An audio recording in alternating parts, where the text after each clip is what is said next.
Shinji, crank that, soldier boy. Soldier boy, tell. इससे पहले सोनी ये इस खबर को पोस्ट करे, तुम सबके आगे टैग ही नहीं पूरी दुनिया को चीख चीख के रिपीट करे, मैं तुम्हें सच बता ही देता हूँ। So what's up anime. Anime का full form all nerds having interest in mature entertainment. तुम्हारे बच्चे बियो कैसे हो?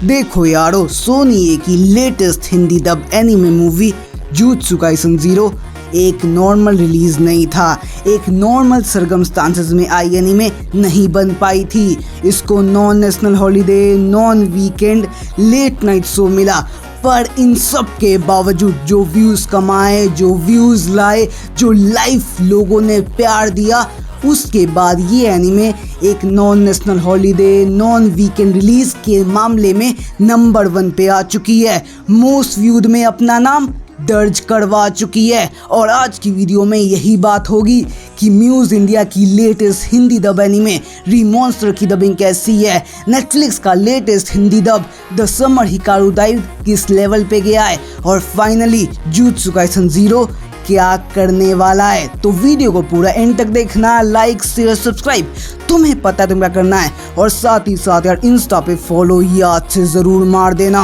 So without wasting any more time, let's get into this video. If you have something to say, then just spit it out already. भाई को शेट ठोक दीजिए, महाकाल का दबाकर लाकर शेट ठोक दीजिए। अगर बुरा ना मानो तो एक बात पूछूं? क्या अपने प्यार का इजहार करने वाले हो? बिल्कुल नहीं। देखो, ऐसा नहीं है कि मैंने इस बारे में अभी सोचना शुरू किया है। ये बात तब से मेरे दिमाग में चल रही है जब से तुम वापस आए हो।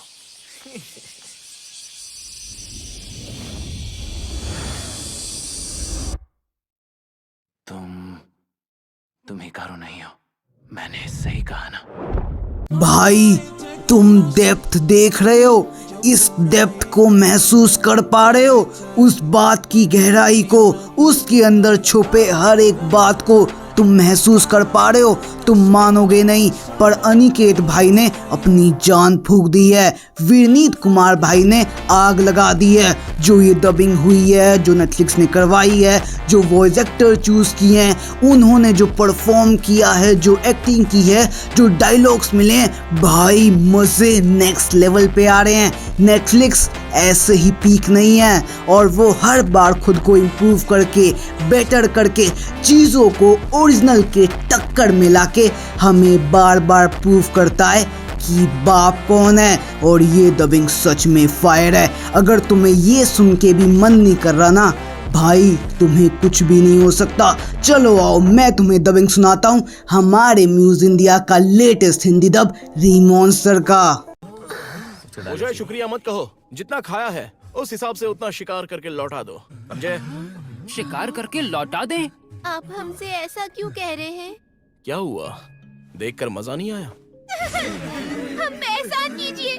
भाई ये म्यूज इंडिया का डब म्यूज इंडिया के ही लेवल का है, ना ही कुछ पीक है, ना ही कुछ एपिक है, बस एक अच्छा म्यूज इंडिया का रेगुलर डब है, जिसमें वॉइस एक्टर ने अपना काम अच्छा किया है, डायलॉग राइटर ने अपने डायलॉग्स अच्छे लिखे हैं, और फाइनली जो कट हुआ है, जो एडिटिंग हुई है, जो फाइनली जो सिंक हुआ है, वो सच में ऑन पॉइंट हुआ है। पर जो सबसे बड़ी दिक्कत है वो है इस एनीमे की, ना ही इसका एक्शन अच्छा है, ना ही कॉमेडी अच्छी है, ना ही स्टोरी लाइन इम्पैक्टफुल है। मैं इस एनीमे को पहले भी देख चुका हूँ, और ये anime one of the worst anime of all time में से एक है। मुझे इसके अंदर कुछ भी पसंद नहीं आया, लिटरल कुछ भी नहीं। ये एनीमे बस गॉब्लिन्स को छोड़ दो तो सच में एक काफ़ी बड़ा टाइम वेस्ट है। और अगर ऐसे एनीमे को डब करके म्यूज इंडिया अपने रिसोर्सेज को, अपने टाइम को, अपने एनर्जी को, अपने इतने ज़्यादा इम्पोर्टेंट, अपने इतने ज़्यादा हाईएस्ट पीक आवर्स को वेस्ट कर रहा है ना, मुझे देख के बुरा लग रहा है, क्योंकि एनीमे बहुत सारी बाकी है, लिस्ट काफ़ी ज़्यादा लंबी है, रिक्वेस्ट काफ़ी ज़्यादा आ रहे हैं। तो रीमॉन्स्टर जैसे एनीमे को छोड़ के म्यूज इंडिया को कुछ बेहतर एनीमे सिलेक्ट करने होंगे, एमएक्स प्लेयर को कुछ अच्छे नाम पिकअप करने होंगे, ताकि म्यूज इंडिया उन सबको डब करे और इन सब से पीछे रहे। और अगर तुम्हें इस एनीमे को देखना ही है तो बस म्यूज इंडिया की डबिंग के लिए देखो, वरना ये एनीमे तो परफेक्ट स्किप का एग्जाम्पल है। बाकी तुम बताओ तुम्हें कैसी लगी डबिंग। और फाइनली चलते हैं जुजुत्सु काइसन के डब पे। हम सारे नॉन सॉर्सरर्स को खत्म कर देंगे और सिर्फ जुजुत्सु सॉर्सरर्स की एक दुनिया बनाएंगे। क्या ये सीरियस है? मेरा एक काम करोगे? अपने ये घिनौने विचार मेरे स्टूडेंट से दूर रखोगे प्लीज? ये एक प्रॉमिस है कि अब से हम दोनों हमेशा एक दूसरे के साथ रहेंगे। ठीक है, हम साथ रहेंगे हमेशा हमेशा के लिए। देखो यारो, तुमसे बात करने से पहले मैं सोनीए से 1-on-1 कुछ कहना चाहूँगा। सोनीए वालों, तुम्हारे पास एक परफेक्ट कास्ट थी, एक काफ़ी ज़्यादा तगड़ी क्रू था, तुम्हारे पास 2 सीज़न को डब करने का प्रायर एक्सपीरियंस था। पर उसके बाद भी जो मैंने डबिंग देखी, जो मैंने डबिंग को सुना, जो मैंने मेरे भाइयों के साथ मिलकर एक्सपीरियंस किया, वो सच में अंडरवेलमिंग था। तुम कितना ऊपर तक जा सकते थे, तुम चीज़ों को कितने लेवल तक पहुंचा सकते थे, पर चीज़ें अभी भी नीचे की नीचे ही रह गई। तुमने वॉइस एक्टर क्रंचीरोल के उठा लिए, कोई बात नहीं। तुमने वॉइस एक्टर्स को रिपीट करवाया, कोई बात नहीं। तुमने चीज़ों को सिंपल रखा, कोई बात नहीं।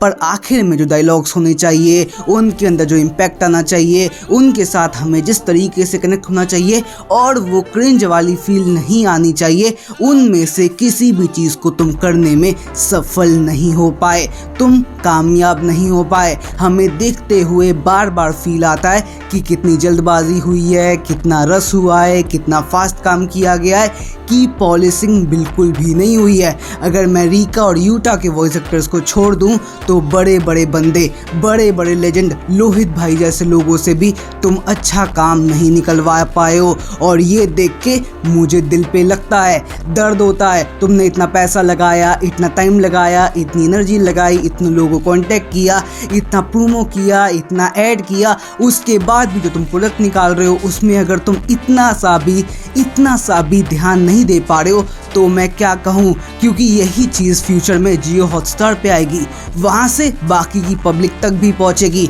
और तुम उन्हें क्या दिखाना चाहते हो, क्या तुम उनके आगे अपनी इमेज बनाना चाहते हो? क्योंकि आज जो ये मूवी निकली है वो ट्रूली किसी भी एसेंस में 3 साल के वेट को जस्टिफाई नहीं कर पाती है।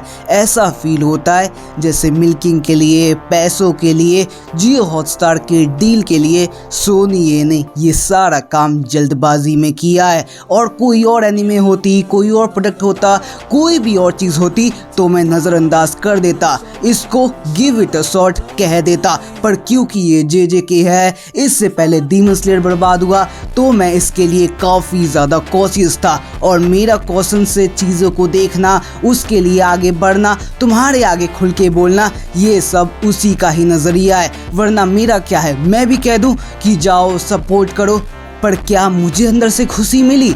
तो उसका जवाब है बिल्कुल भी नहीं। बाकी तुम बताओ तुम्हें कैसी लगी ये डबिंग। और इसी के साथ काफ़ी सारे क्लेम ऐसे भी आ रहे थे कि डीमन स्लेयर, चेनसो मैन दोनों में से कोई भी 2026 में नहीं आने वाली है, क्रंचीरोल में हिंदी डब में नहीं दिखने वाली है। तो यार ये बात बिल्कुल भी सच नहीं है, इसमें कहीं से भी सच्चाई नहीं है। Demon slayer infinity castle already DVD CD pre booking के लिए जुलाई से अवेलेबल हो जाएगी। उसके बाद सितंबर में अगले साल हिंदी डब के साथ क्रंचीरोल पे आ जाएगी। ये 1 ईयर थिएट्रिकल डील होती है जिसको वो पूरा करते ही क्रंचीरोल पे दिख जाएंगे। इसके अलावा हमारी चेनसो मैन वो तो उससे भी जल्दी अप्रैल के अराउंड अपनी DVD CD प्री बुकिंग चालू कर देगी। और बाय द अगस्त सितंबर वो भी तुम्हें क्रंचीरोल पे हिंदी डब में देखने को मिल जाएगी। तो तुम टेंशन लेना बंद करो, अपनी ज़िंदगी को खुल के जियो, क्योंकि यही कुछ साल हैं जो तुम्हें बाद में याद आएंगे। बाकी तुम बताओ तुम्हें क्या लगता है, तुम क्या सोचते हो, तुम्हारे मन में क्या है इन सब डबिंग को लेके, इस पूरे भसड़ को, कीचड़ को लेके नीचे ज़रूर बताना, क्योंकि तुम्हारा ओपिनियन मैटर करता है। सो आज की वीडियो को यहीं पे रैप करूँगा। उम्मीद करूँगा इस वीडियो ने तुम्हारी लाइफ में वैल्यू, नई लेसन कुछ ना कुछ तो ऐड किया हो तो वीडियो को लाइक करो, चैनल पर नए आओ सब्सक्राइब करो, जितना हो सके शेयर जरूर करना यार। तो मिलूंगा अपने अगले ऐसे एक्साइटिंग वीडियोस के साथ, तब तक के लिए जय हिंद, जय भारत, वंदे मातरम।